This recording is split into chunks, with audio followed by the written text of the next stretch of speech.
The 10:30 a.m. docket for Tuesday, March 28th, 2023 consists of one case. Appeal number 124254, Jason Unruh versus the City of Wichita et al., Sedgwick County, briefs both sides.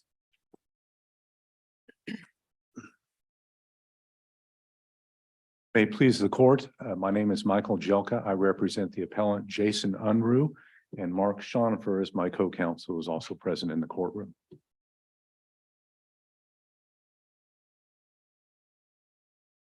May it please the court, David R. Cooper on behalf of the Appellee, City of Wichita, Detective Dan Widener and Officer Brett Pierce. Present, ready to proceed. Your Honor, that concludes our 10:30 docket. Counsel, you may come forward and.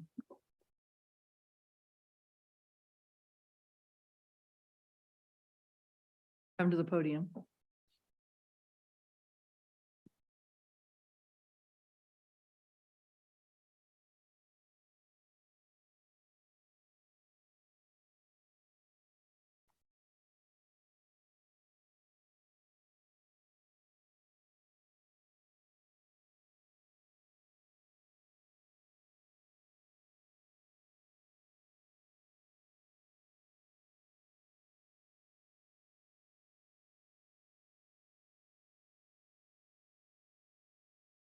May it please the court, Madam Chief Justice, members of the court. My name is Mike Jelka, and I represent the appellant Jason Unruh in this appeal. Now, in the Court of Appeals case, If I can just stop you just to be sure, going to reserve rebuttal time. thank you for your my omission here. I will reserve 2 minutes, Your Honor. Thank you. In the Court of Appeals case, underlying this case, the Court of Appeals discussed at great length the District of Columbia v. Chen case, which is a case that addresses situations involving police use of force in which both negligence and intentional tort claims are made. And in that case, Chen examined 2 lines of cases in which the plaintiffs allege both intentional tort and negligence cases. The first line of cases deals with where negligence claims fail because the plaintiffs did not specify a negligent act beyond the intentional use of force itself. And then in the second category of cases, the court examined cases where negligence claims and said they can be submitted where, say, assault and battery claims have been separately pled by the plaintiff that at a standard of care distinct from that of using excessive force is pled, and where the plaintiff points to acts constituting possible breaches of duty. Now, the Court of Appeals in our case found that our case fits in the first category. Our position in this appeal is that we fit in the second category of cases, and on that basis, it's what we seek reversal upon. Let me be clear that we do not argue that the intentional act of force in this case is also a negligent act. Instead, what we argue is that negligent acts that lead up to the intentional use of force may be delineated from the actual use of force itself. And that is what we claim is the basis of the second category of cases in Chen. What is the legal duty then under that negligence theory? Okay, in the first, there's 2 specific instances that I want to point you to, and I'll address both those. First is the deployment of the K-9 here. We have a K-9 policy, and we believe the facts in this case that are set forth, and it's paragraph 54 of the our response to their statement of fact is the dog here deployed here without a command from its officer. And we claim that that is a negligent act that is separate and distinct from the actual use of force. The second would be, in this case, we have the officer misperceiving the facts here, namely that my client had a gun, when in fact my client did not have a gun. And we would view that as a duty to perceive the facts correctly, a duty of reasonable investigation. So those are the 2 separate duties that we believe are distinguished from the use of force itself. And as to the first one of those involving the dog, you'll see at page 14 of the Court of Appeals opinion, there's even a reference to an Arizona case, which is, the case would be Ryan. And the court talks about if, for example, there's evidence showing that the officer had unintentionally dropped Barry, that's the dog's leash, and that resulted in injuries, then a negligence claim may have been appropriate. We think that our case fits within that framework because after all, a dog, a canine, is a dangerous instrumentality that has to be within the control of human agency at all times. In this case, if you view the facts in the light most favorable to the plaintiff, which you must at this stage of the proceeding, allowing the dog to attack, and after all, it did maul my client for a period of 22 seconds, that we claim is separately actionable under a negligence theory and is distinct from the actual intent use of force here. But underlying, I'm hearing the fact considerations that constitute a breach, but is it fair to say the duty at law that the officers had was just ordinary care? Is that the legal duty? The legal theory with respect to the canine use, there's a separate policy on canine use that canines are not to be deployed without a specific command from their accompanying officer. And we would say that that duty exists independently of the use of force. And we think that is what gave rise to the claim here in this Arizona case that the Court of Appeals cites in its opinion. We think there's nothing, analytically, it's not anything, there's nothing distinct about dropping the leash and having the dog attack versus not giving an order and the dog attacking. We think those are analytically the same. And since we think it fit within a separate duty in the Arizona case, it ought to in this case. A duty defined by policy of. Yes, there is a policy that the Wichita Police Department has on canine use. And with respect to the second duty that I identified, we think there is a separate common law duty about a police officer having to observe the facts correctly. And we think the Chin case is very instructive in this regard.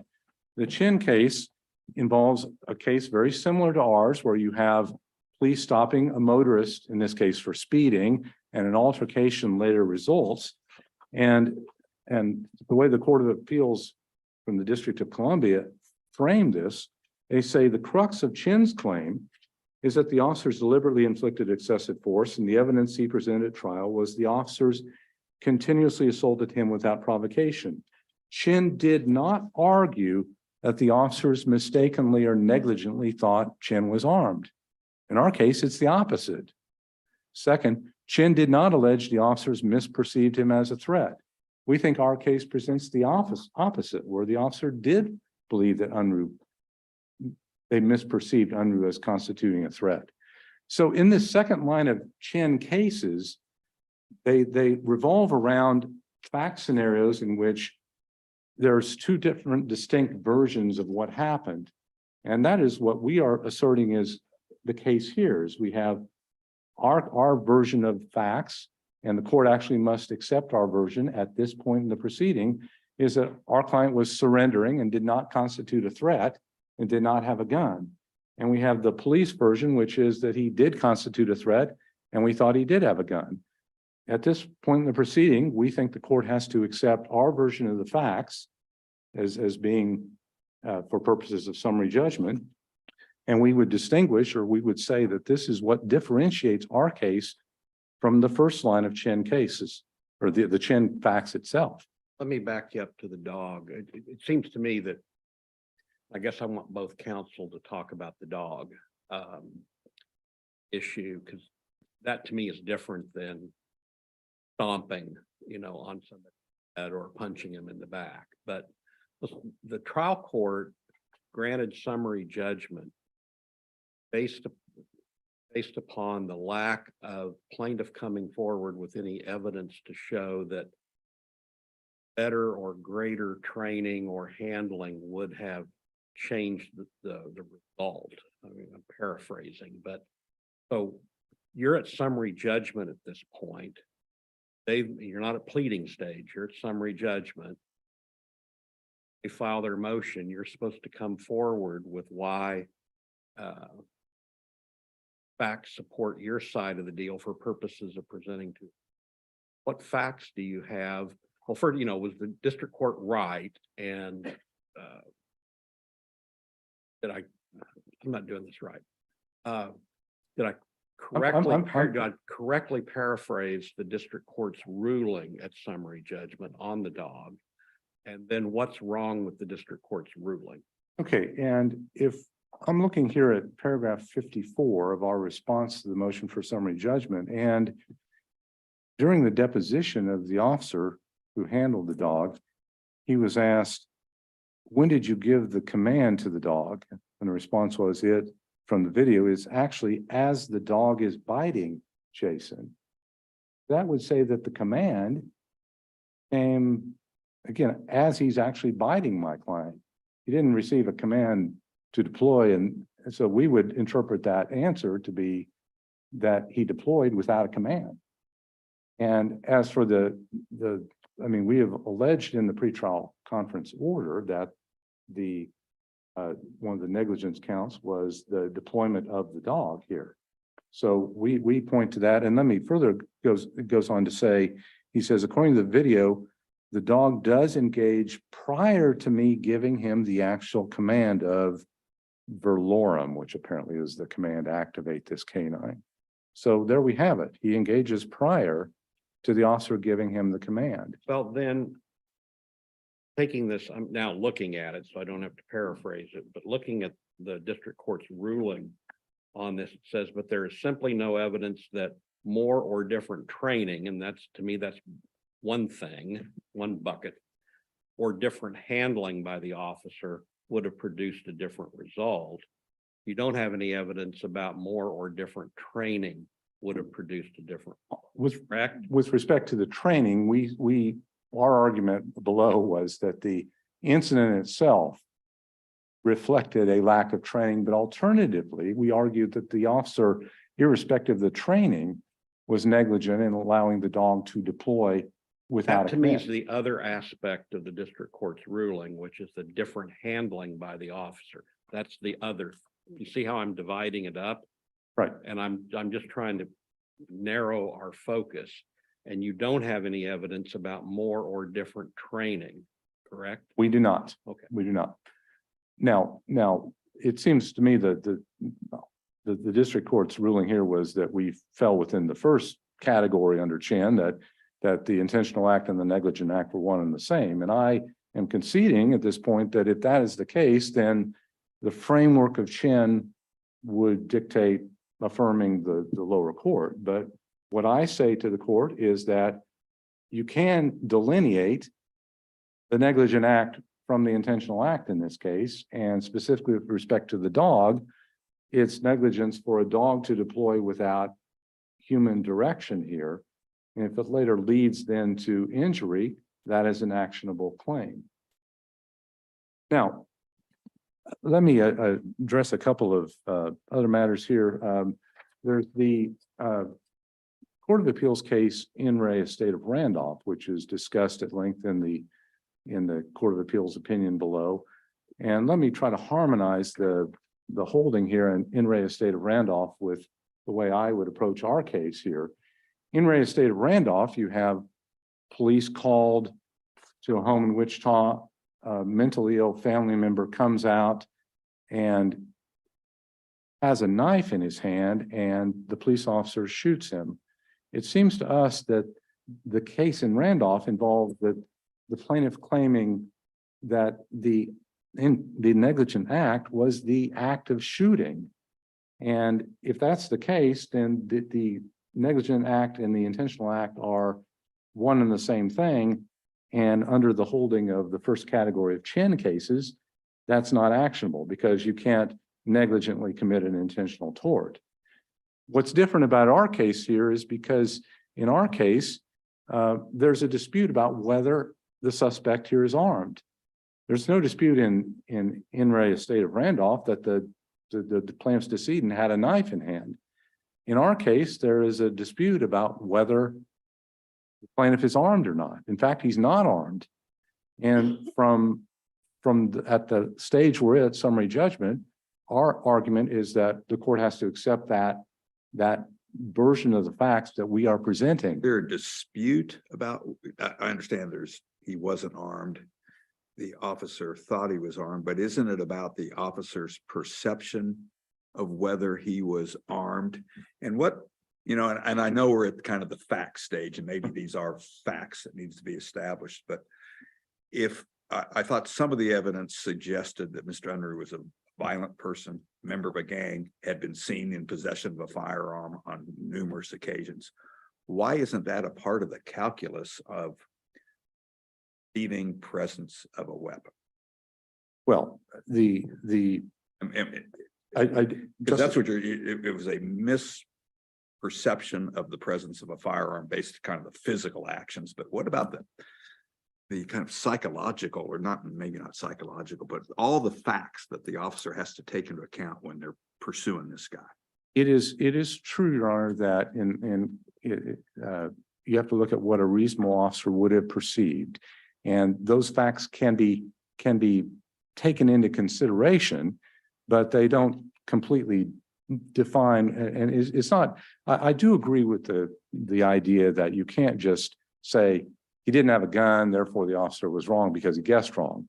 Because it is the perception of what a reasonable officer would see. But again, at this stage of the proceeding, our evidence is that my client was in the act of surrendering.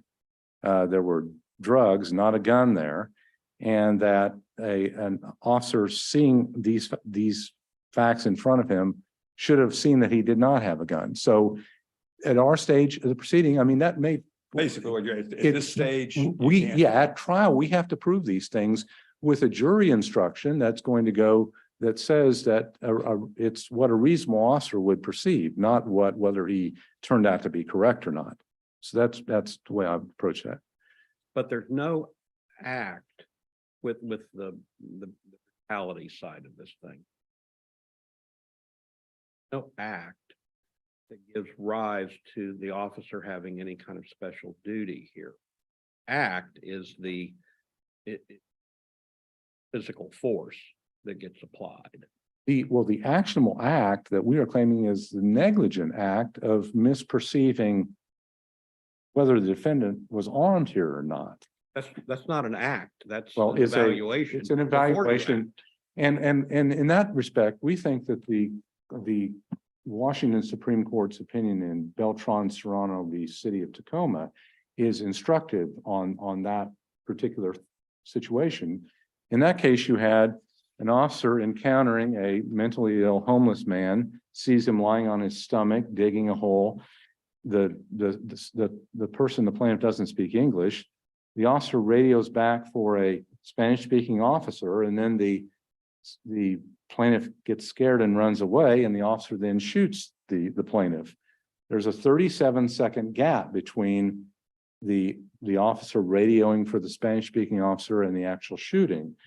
And in that case, the Washington Supreme Court said that a negligence claim could be made on what occurred in that 37-second period. They said the officer failed to follow police practices designed to avoid using deadly force.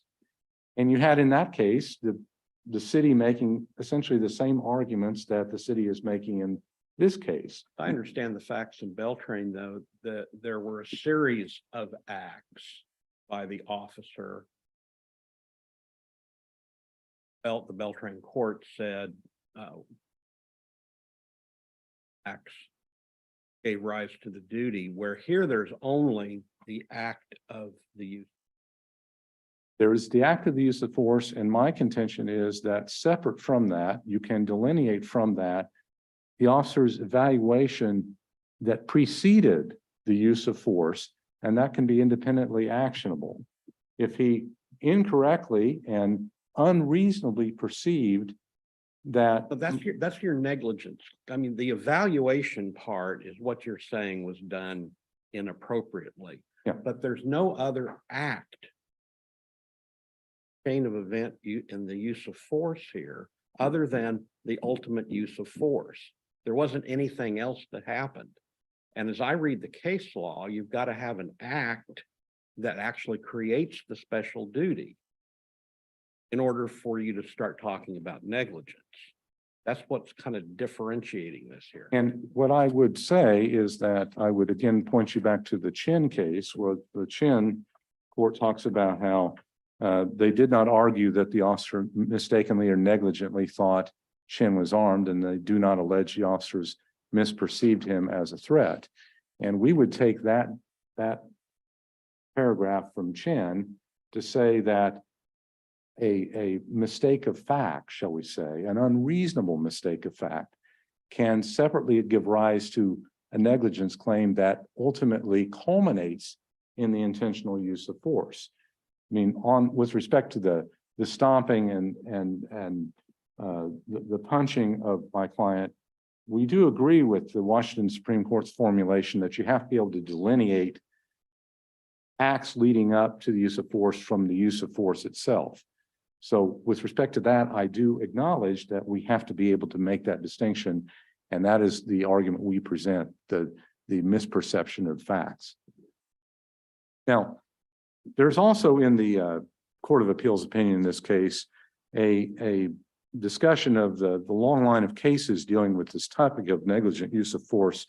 And it's probably a little bit of a misnomer to call it negligent use of force.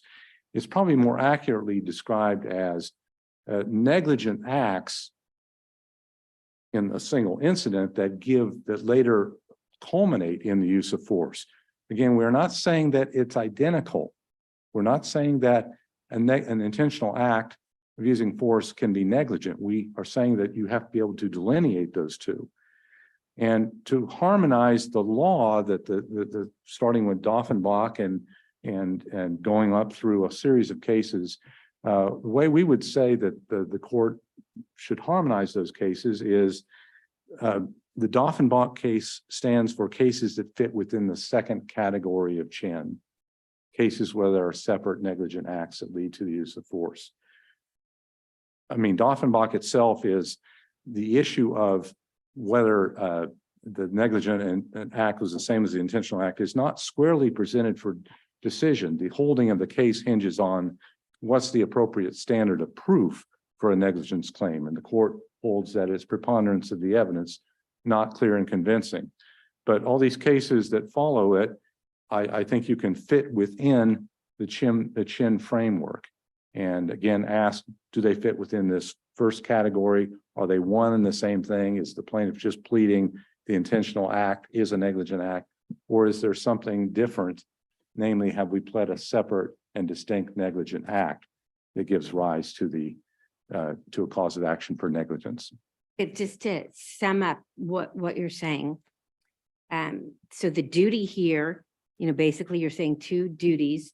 The canine policy, the duty is defined by the policy, and the duty of reasonable investigation. Yes. And that these officers violated those duties, right? Yes. Breached those duties, if we're going to use, the lingo, and caused damages. And the damages, so what are those elements? Tell me what the causation, what are the damages that were caused? So the damages are the intentional tort of excessive force? No, Justice Sandridge. The damage here is that Cassius, without command from a human actor, deployed and mauled my client for 22 seconds, and my client suffered serious injuries. So the fact that he deployed without human intervention, we think creates a causal chain. Now, I understand that there is also, at the point where he's mauling my client, I suppose the officers didn't give a command to stop, but the ball was set in motion here by the canine deploying without human intervention. And so we have a duty, don't deploy a dog without a human command, a breach of that duty, and we have 22 seconds of mauling of my client, which caused him serious injury. So that's how we Okay. analyze that part. Okay, and then on the duty of reasonable investigation, We have a duty to reasonably investigate. We have an officer failing to perceive my client was unarmed, which in turn led to additional force being used against my client, okay, leading to so, him cause a subdural hematoma. okay, so that's what I'm saying. The damage is excessive force being used. So the damage is actually the intentional tort. Right? So that's what I don't understand is that we're kind of damage is an intentional tort. I'm not really Sure. getting. Right, again, if we're still on the dog thing. On the No, I canine, don't wanna okay, be on the oh, dog Okay. I we get move the on. dog thing. Okay, but the officer's failure to, under our view of the facts, to Right. correctly perceive the facts leads in turn to the additional force. And now, at this point, we have I agree that punching and kicking is an intentional act, but I'm saying that by misperceiving the facts, the officer set in motion a chain of events that culminates in the use of force, which causes serious injury to my But client. under your theory, wouldn't the negligence damages terminate at the time the intentional tort begins? Well, there's a doctrine of law, I think, called concurrent causation, which a court has to, where you have negligent acts and intentional acts both operating to bring an injury. And I guess the issue becomes, does the intentional tort at some point cut off the chain of events, which is, I guess, an issue the court is going to have to determine if the court reverses. It's not squarely presented, but I understand the point that both of you are making, that you're you're implied in your question is the idea that at some point a intentional act cuts off the consequences of the negligent act. Right, And I mean, you don't get hurt without the excessive force, the intentional Right. tort. You But, don't get hurt, you don't have damages. But without the breach of duty setting this in motion, we never get to the excessive force. We never get to the intentional use of force. Never get to damage either, because that's the point I think that colleagues are trying to make here. That there's no damage other than the excessive force, which is the tort from that chain of events. And my response would be that if you've misperceived the facts and believe a person is unreasonably believe that he is armed when he's not armed, and that leads to a decision to apply additional force, that can be linked back to your misperception of the facts. That would be my explanation. Let me ask one other question, and this probably isn't in the record, but after reading all the briefs, my question is, not be fair, but is there a reason why this wasn't brought as an excessive force claim? Is it because the statute expired? That seems to me to be the reason. Okay, I see my time is up. Thank you for your good questions.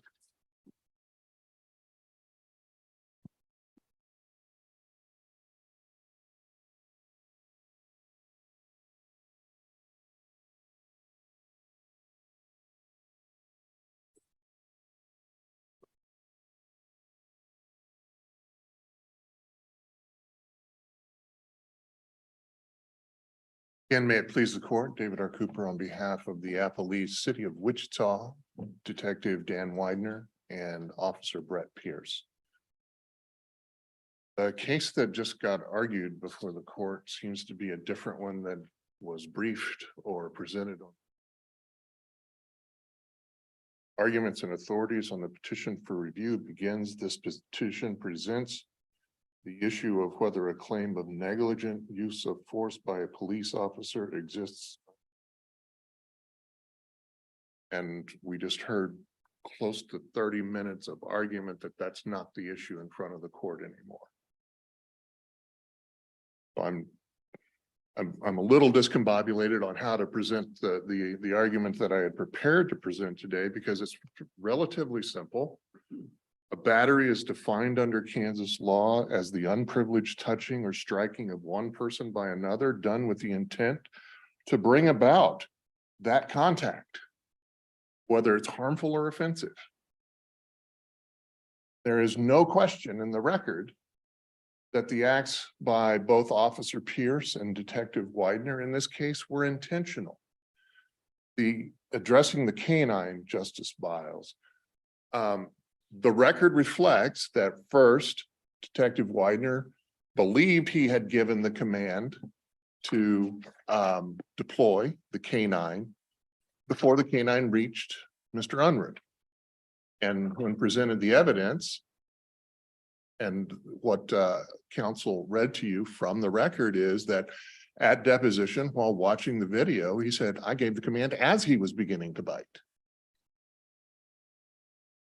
So we're still not separating the intent from what happened. Counsel, let me jump in here and ask a series of questions that sort of has as its premise the idea that perhaps this discussion about intentional versus unintentional is something of a red herring in this case. And what I'm thinking of specifically are cases of alleged professional negligence, particularly medical malpractice.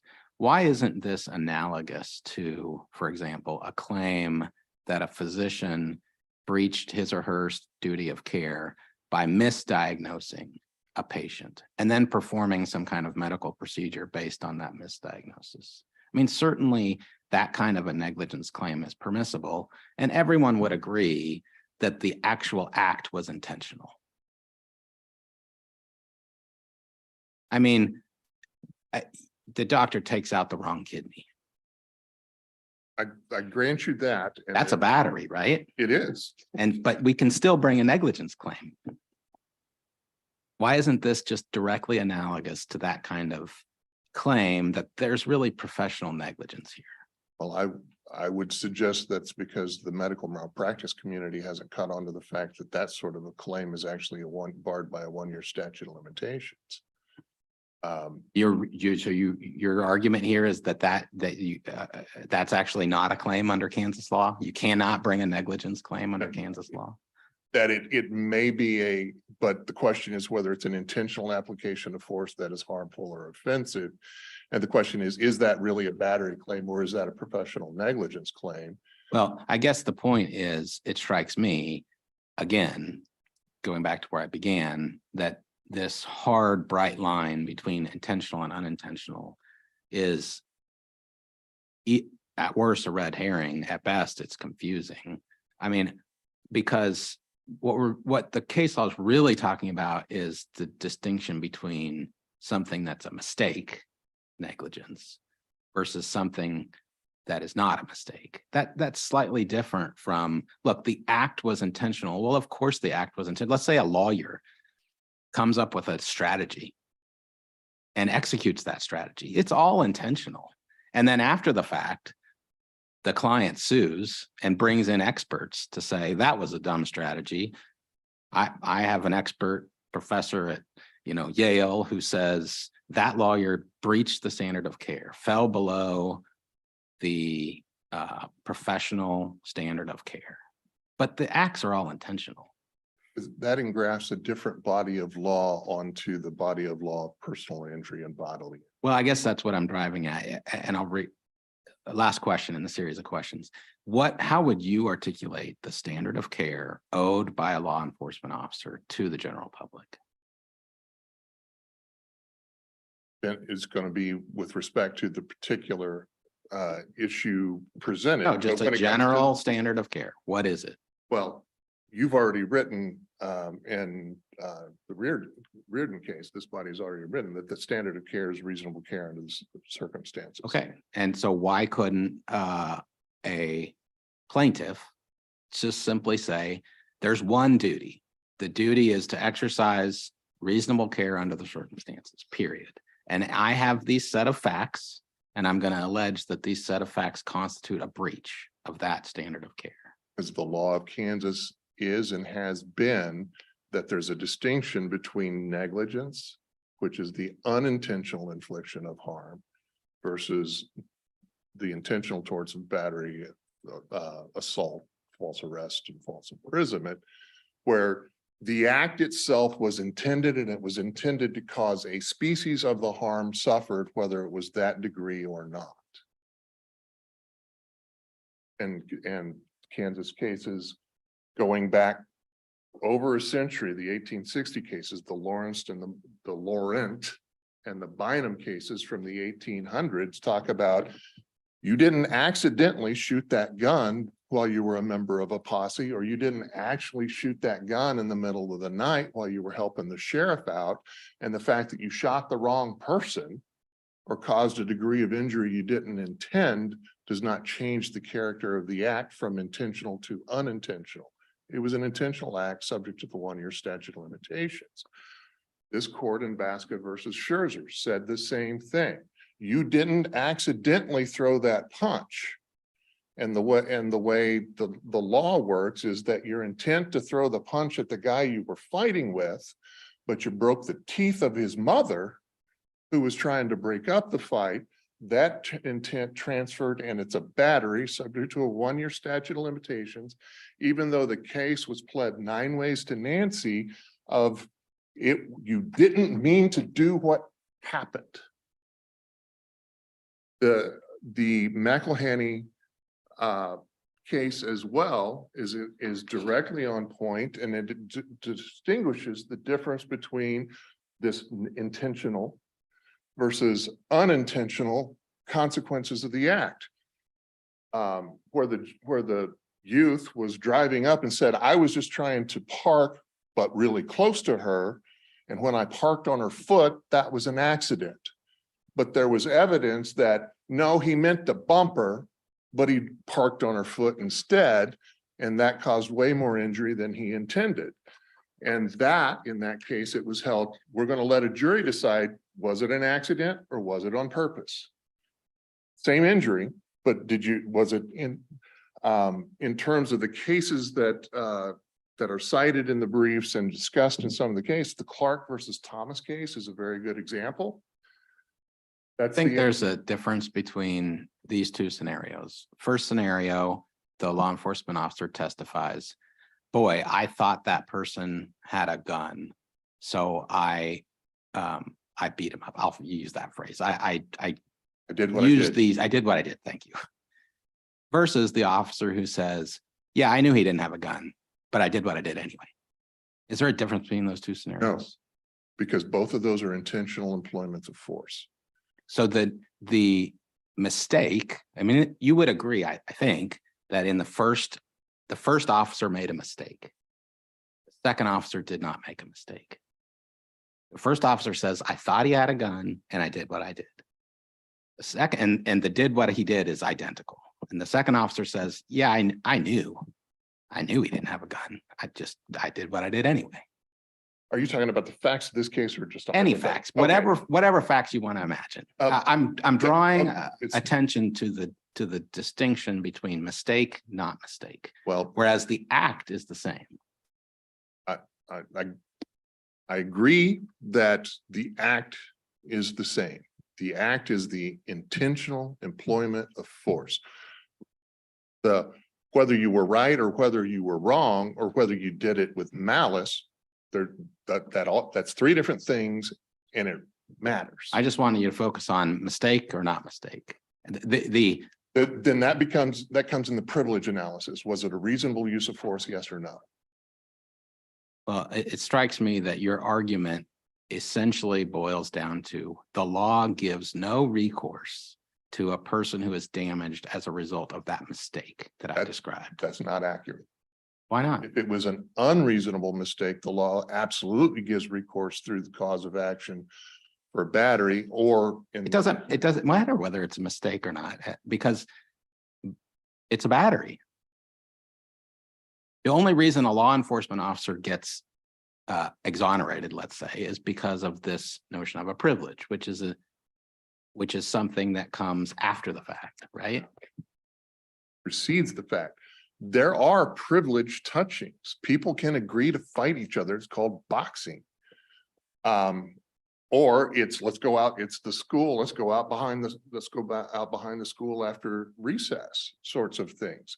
There are such things as consensual events where people get battered, get thumped on it, because it's the battery is if it's unprivileged. So the privilege exists, and it exists both in the restatement, it exists in Kansas statutes with respect to the privilege to use reasonable force, and that reasonableness calculus depends on the reasonable perceptions of the officer at the time the force is used without the benefit of 20/20 hindsight. Okay. And so it does, this is a battery. No question, this was an intentional deployment of force. This was an intentional deployment of the canine. That now, whether the issue is, was the canine, did the canine go for Jason Unruh before the command to deploy was given? That may be in dispute, but there is no dispute that the command had been given at the time the bite commenced. And he didn't accidentally use his foot. The accident was, it wound up on his head. I was going for his shoulder to keep that hand that was going under their car from reaching whatever the heck that is under the car that I can't see. And okay, I, Detective Widener, feared that was a gun he was reaching for, and I was going to make sure that didn't happen. And the question on a battery claim, if it's timely, is presented to a jury as to whether that was a reasonable mistake or not. I thought he was armed, and that, again, to Justice Rosen's questions, all that went before that comes into that calculus as well, which is the fact that the officers knew they were staking out a methamphetamine house. This person left the methamphetamine house. This person went on a 10 to 11-minute chase through the pouring rain, throwing handfuls out of the bag of meth, the 1-pound bag of meth he had been carrying around, trying to get rid of the meth before this happened. So that, again, there's no question of intent. The fine line that's trying to be drawn here is, let's talk about the things that happened before that may have resulted in this use of force. And Justice Standridge, your question as well, and as well as yours, Justice Wilson, which is, and yours, Justice Bonds, is we're not separating the theory being advanced by the appellant here is, does not separate the intentional act from what went before, because the damage is the intentional act, the use of force. But there are circumstances, and there are cases, Kansas cases, and I know from my practice, recurring things that happen where this, the idea of negligence preceding a use of force can be directly related and causally connected. And the Titchener case, it's the unpublished Court of Appeals case cited in the briefs. There, the officer broke the gentleman's neck, but I was involved in that case early, and I know it was that happened because the gentleman had fled. They got him out of the car, and he was getting ready to handcuff him, and he slipped on ice, and his knee went on his jaw instead of next to his shoulder, broke his jaw. That was negligence. And in that circumstance, all those circumstances come together and comparative fault applies. And there are consequences for this battery versus negligence theory, which is, when we're dealing with battery, comparative fault principles go out the window. And if it was excessive force and it exceeded the privilege, we bought all the damages. Whereas in a negligence case, we get to compare fault and compare the fault of the bad guy who did all these things, had a pound of meth, throwing it out the window, went on a 10-minute chase and didn't give up when his car crashed out.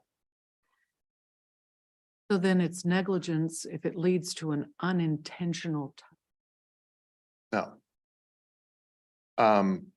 let's talk about a real world example where negligence preceding the use of force led to the need to use that force. You can have the circumstance of a diabetic emergency or somebody suffering a medical disorder, usually a stroke, where they're behaving abnormally. And failure to perceive and get the treatment for that medical issue. This happens in jails a lot. And that person acts out, and then you wind up using force, causing some sort of injury that was avoidable and it's a foreseeable act that this person is going to start acting irrationally if you don't get them the medical attention they need. Why isn't that just what we have here, just a fact question, like what you just presented? That gets beyond summary judgment. Because here there is no question that the act itself was intentional. And nothing the officer did before caused the need to use that. Where another example where negligence preceding a use of force can still result in. Again, it happens with alarming frequency. The officer rolls up on a fight in progress, doesn't put their car in park, gets out, starts to break up the fight, shoves somebody in front of their car, which happens to be moved. That's a negligence claim. Why isn't professional judgment an act before? Let me ask you this. Well, you were saying there was no act before that caused the intentional act. And because you're trying to distinguish it between the diabetic and the rolling car. And I'm asking, why isn't professional judgment an act before? Because that's all part and parcel of the reasonableness of the use of force. And I see I'm out of time, but if I do want to complete the thought at least. There is a lot of language, especially starting in Deffenbaugh, that carries through a whole lot of cases that talks about negligently using excessive forces. And the Chin case speaks to that, as well as the Court of Appeals decision. And what you're really talking about when you use that phraseology is that you used more than you really needed to. And this comes back to a thought that I had earlier about, and it matters because we're talking about the non-malice, non-wanton use of force, meaning, which using your example, Justice Stegall, is I knew he wasn't armed, but I shot him anyway. That's willful and wanton, and that is a different standard of care. That by definition exceeds the privilege to use force. And the question, and here we're not dealing with the question, and it's both in the Court of Appeals decision and the district court decision, that there is no evidence of malice or maliciousness here.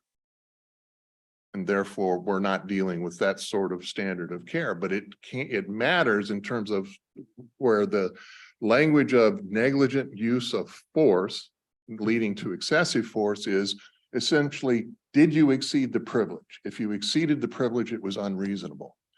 And there's a lot of cases that discuss that as negligence. You went beyond your privilege. You didn't mean to, so it wasn't willful or wanton, but you did. And so if it wasn't willful or wanton, it must have been negligence. And absent further questions from the court, the prayer from the appellees is to both affirm the district court and the decision by the Court of Appeals, and this case to a final conclusion. Thank you.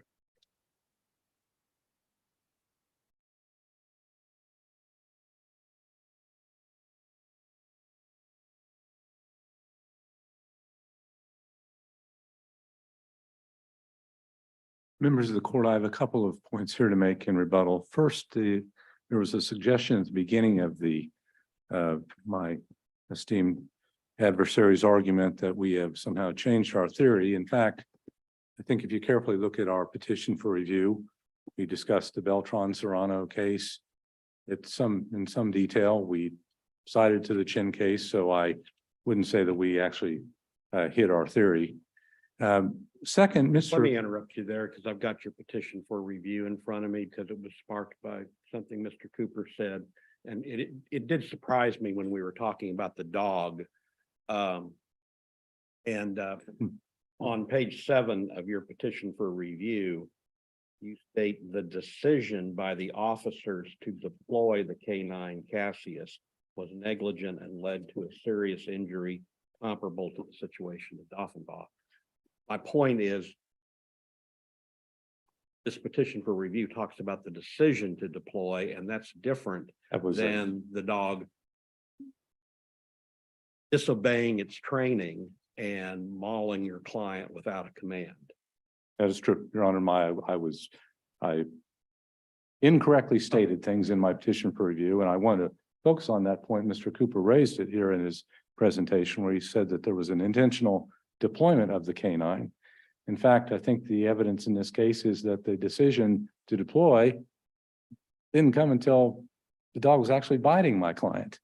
I mean, it was an after the fact decision, which we think the duty is to give a command before it bites the suspect in this case. So we think that characterization of an intentional deployment is not an accurate characterization of what occurred here. At least if there's a dispute on it, we can look at paragraph 54 of the response, and you have to view those facts in the light most favorable to my client. Yeah, that's not really true here, though, because it's your obligation to tell us what went wrong at the Court of Appeals, and then that's our universe. Okay. And I think there's a reasonable argument here that you haven't brought to this court any issue about the dog packing when it didn't have a command to do it, because you said the decision by the officers to deploy negligent, and that to me is an active thing. They made a decision and the dog deployed. So I don't want to take up your time here, but I think there's a problem, is what I'm saying. Are there any other questions? Okay, thank you for your time, Your Honor. For argument, and thank you to both counsel for your arguments today. We will take this appeal under advisement